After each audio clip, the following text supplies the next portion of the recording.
For a teacher to start using Studyroom, you first need to install the app from the Google Play Store. To sign up, enter your phone number and then enter the OTP to verify the number. Now you can create your first class in 3 easy steps. Go to the New Class button. Select your grade out of the given options and enter the section. So if you can type A, that's your section, or if you don't have sections, you can even type in tuitions if you are a tuition teacher. Now select your subject and you can invite your students for this class to Studyroom via WhatsApp.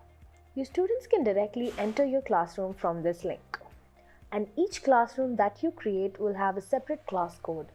You can make as many different classes as you like, be it schools, tuitions or coaching classes, and invite different students to each class.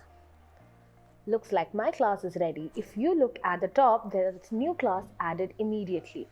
So let's assign homework by clicking on this button at the bottom. Let's select 9A, Science, and you can see the list of chapters from the NCERT 9th grade science textbook.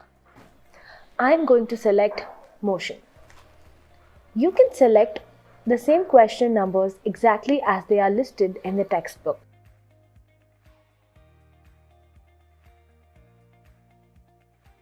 You can also pick a submission date of your choice. And finally, you can review the homework you are about to assign and send it to your class.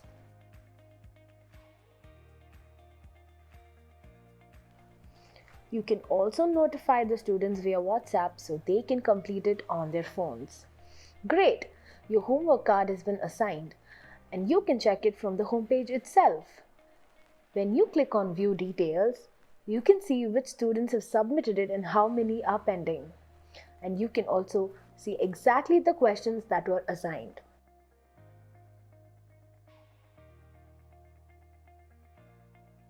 When you press on a class button, you can also view the homework assigned, the students and teachers in that class, and the textbooks available. Currently it's empty, but as soon as your students sign up with the WhatsApp link, they can immediately see what's happening in the class. To learn more, you can also watch the student video.